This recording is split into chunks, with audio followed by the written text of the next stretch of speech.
നമസ്കാരം. ബാങ്ക് വിളി, മുസ്ലിങ്ങളുടെ ബാങ്ക് വിളി എന്ന് പ്രത്യേകം പറയേണ്ട കാര്യമില്ല. ഇത് നമ്മളെല്ലാവരും കേട്ടിരിക്കും.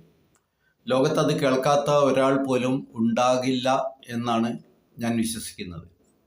അത്രയും വ്യാപകമായിട്ട് ആ ഒരു ആചാരം പ്രചരിപ്പിക്കപ്പെടുകയും ജനങ്ങളത് സ്വീകരിക്കുകയും ചെയ്തിട്ടുണ്ട്. ജാതി മത ഭേദമന്യേ സ്വീകരിച്ചിട്ടുണ്ട് എന്നുള്ളതാണ് എനിക്ക് പറയാനുള്ളത്. എന്നാൽ അതിൻ്റെ അർത്ഥമെല്ലാം വെച്ച്, അതിൻ്റെ ഒരാഹ്വാന രീതിയെല്ലാം വെച്ച് അതിനെ വിമർശിക്കുന്ന മറ്റു മതങ്ങളിലെ ചില ആളുകളുണ്ട്. അവരെ വർഗീയവാദികളെന്നോ തീവ്രവാദികളെന്നോ ഒക്കെ നമുക്ക് വിശേഷിപ്പിക്കാവുന്നതാണ്. എന്നാൽ സത്യം പറയുന്നവരാണെന്ന് വിശേഷിപ്പിക്കുന്നവരും ഉണ്ട്. എല്ലാ ചിന്തകളെയും അംഗീകരിച്ചുകൊണ്ട് തന്നെ ഈ ബാങ്ക് വിളിയെ നമുക്കെങ്ങനെ ഉപയോഗപ്പെടുത്താം, എല്ലാ ജാതി മത വിഭാഗങ്ങൾക്കും ഇത് എങ്ങനെ ഉപയോഗപ്പെടുത്താം എന്നുള്ള ഒരു വിഷയത്തെക്കുറിച്ചാണ് നമ്മളിവിടെ സംസാരിക്കുന്നത്.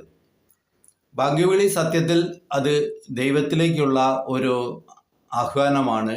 ദൈവത്തിൻ്റെ മഹത്വം വിളിച്ചു പറയുന്ന ഒരു ആഹ്വാനമാണ് ബാങ്ക് വിളി. ഇത് ദിവസം 5 നേരം പള്ളികളിൽ നിന്ന് മുഴങ്ങുന്നു. ആ പള്ളികളിൽ നിന്ന് അത് മുഴങ്ങുമ്പോൾ എല്ലാ മുസ്ലിം വിശ്വാസികളിലും ഈശ്വരനെക്കുറിച്ചുള്ള, ദൈവത്തെക്കുറിച്ചുള്ള വിചാരം ഉണ്ടാകുന്നു. ഈ വിചാരം എങ്ങനെ മറ്റുള്ളവർക്കും ഉപയോഗപ്പെടുത്താം എന്നുള്ളതാണ് ഞാനിവിടെ ചിന്തിക്കുന്ന ഒരു വിഷയം. ഈ ഈശ്വരനെ ഏത് രൂപത്തിൽ, ഏത് പേരിൽ വിളിച്ചാലും ഈശ്വരനെ തന്നെയാണ് വിളിക്കുന്നത്. ഒന്നും വിളിച്ചില്ലെങ്കിലും ആ ഒരു ശക്തിയെക്കുറിച്ചുള്ള ഒരു ചിന്ത നമ്മളിൽ ഉണ്ടാകുന്നുണ്ടെങ്കിൽ അതും ഈശ്വര ചിന്ത തന്നെയാണ്. ആ നിലയ്ക്ക് നോക്കുമ്പോൾ അള്ളാഹ് എന്ന് വിളിച്ചാലും, ദൈവമേ എന്ന് വിളിച്ചാലും, കൃഷ്ണ എന്ന് വിളിച്ചാലും, യേശുവേ എന്ന് വിളിച്ചാലും, ഗുരുവേ എന്ന് വിളിച്ചാലും എല്ലാം വ്യത്യസ്ത ദേശങ്ങളിലുള്ള പേരുകൾ വെച്ച് നമ്മൾ ദൈവത്തെ വിളിക്കുന്നു എന്നേ ചിന്തിക്കേണ്ടതുള്ളൂ. അപ്പോൾ ഈ ദൈവത്തെ നമസ്കരിക്കാനും അവൻ്റെ മഹത്വവും വിളിച്ചോതുന്നതാണ് ബാങ്ക് വിളി.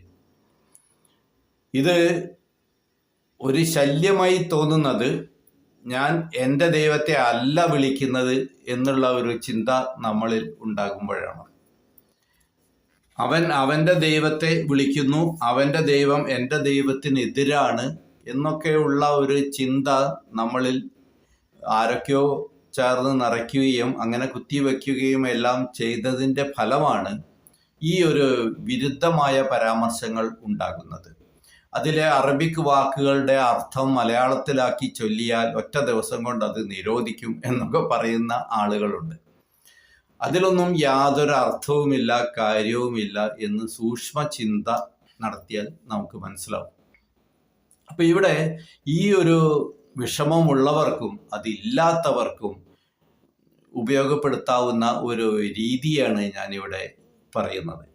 അതായത് പൊതുവെ ഹിന്ദുക്കളിലും ക്രിസ്ത്യാനികളിലും മറ്റ് ചില വിഭാഗങ്ങളിലുമെല്ലാം ഈശ്വരനെ ആവശ്യം വരുമ്പോൾ മാത്രം ഓർക്കുക, തനിക്ക് എന്തെങ്കിലും അത്യാപത്ത് വരുമ്പോൾ സഹായിക്കാനുള്ള ഒരു വേലക്കാരനാണ് ഈശ്വരൻ എന്നുള്ള, അങ്ങനെ അല്ലെങ്കിലും അങ്ങനെ ആ ഒരു രൂപത്തിലാണ് ഈശ്വരനെ ഹിന്ദുക്കളും ക്രിസ്ത്യാനികളുമെല്ലാം തേടുന്നത് അധികവും. അല്ലാതെ യഥാർത്ഥ ഭക്തി വിശ്വാസമുള്ളവർ ഉണ്ട്, അവരെ മറന്നുകൊണ്ടല്ല ഈ കാര്യം പറയുന്നത്.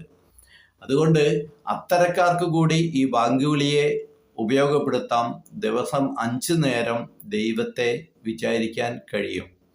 ഞാൻ താഴെ പറയുന്ന ഒരു രീതി ഞാൻ സാധാരണയായിട്ട് ചെയ്യാറുള്ളത്, ഈ ബാങ്ക് വിളി വരുന്ന സമയത്ത് അത് എന്നിൽ ഈശ്വര ചിന്ത ഉണർത്തുകയും ഞാൻ ആ സമയത്ത് ഒറ്റയ്ക്കാണെങ്കിൽ ഉറക്കെ, കൂട്ടത്തിലാണെങ്കിൽ പതുക്കെ ഓം നമോ നാരായണായ എന്നോ ഓം നമശിവായ എന്നോ ജപിച്ചുകൊണ്ടിരിക്കും.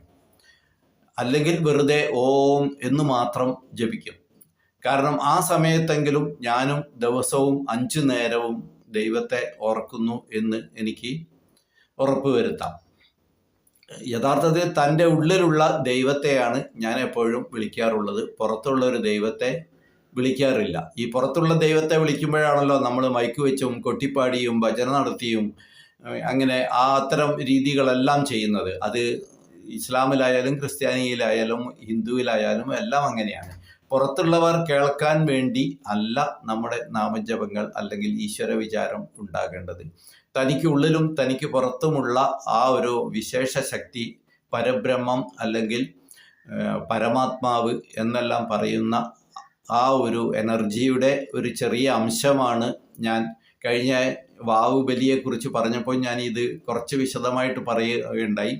ആത്മാവ് രൂപം മാറി ആകാശമായി, ആകാശം വീണ്ടും രൂപമായി മാറി വായുവായി, വായുവിൽ നിന്ന് അഗ്നിയുണ്ടായി, അഗ്നിയിൽ നിന്ന് ജലമുണ്ടായി, ജലത്തിൽ നിന്ന് ഭൂമിയുണ്ടായി, ഭൂമിയിൽ ഏറ്റവും അണുമാത്രമായ ജീവികൾ ആദ്യമുണ്ടായി. അവ പരിണമിച്ച് ഇന്നത്തെ മനുഷ്യവർഗവും മറ്റ് ജീവജാലങ്ങളും ഉണ്ടായി.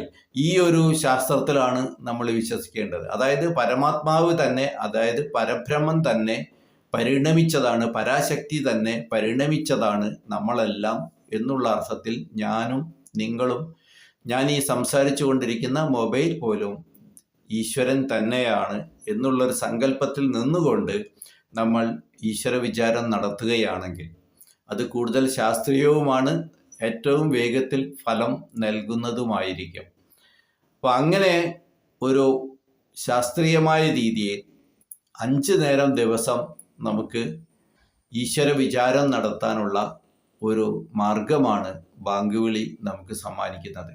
ഇത് ഇസ്ലാം നമുക്ക് ദാനമായിട്ട് അല്ലെങ്കിൽ സ്നേഹമായിട്ട് അല്ലെങ്കിൽ ബഹുമാനപൂർവം സമർപ്പിക്കുന്ന ഒന്നായിട്ട് ഈ ബാങ്ക് വിളിയെ കാണുകയും ആ സമയത്ത് ഹിന്ദു വിശ്വാസികൾ അവരുടെ വിശ്വാസമനുസരിച്ചുള്ള നാമം ജപിക്കുകയും ക്രിസ്ത്യാനികൾ അവരുടെ വിശ്വാസമനുസരിച്ചുള്ള ഈശ്വര വിളികൾ നടത്തുകയും ചെയ്താൽ ആ ഗൃഹത്തിലും ഈശ്വര സാന്നിധ്യം ഉണ്ടാകും. ദുഷ്ടശക്തികൾ അവിടേക്ക് കടന്നു വരാതെ നമുക്ക് സംരക്ഷിക്കാൻ കഴിയും. വീടിനെയും നമ്മളെയും നമ്മുടെ പ്രിയപ്പെട്ടവരെയും എല്ലാം മറ്റ് നെഗറ്റീവ് ഫോഴ്സുകൾ വരുന്നതിൽ നിന്ന് നമുക്ക് തടയാൻ കഴിയും എന്നുള്ള ഒരു വിശേഷ കാര്യമാണ് നിങ്ങളോട് പറയുന്നത്.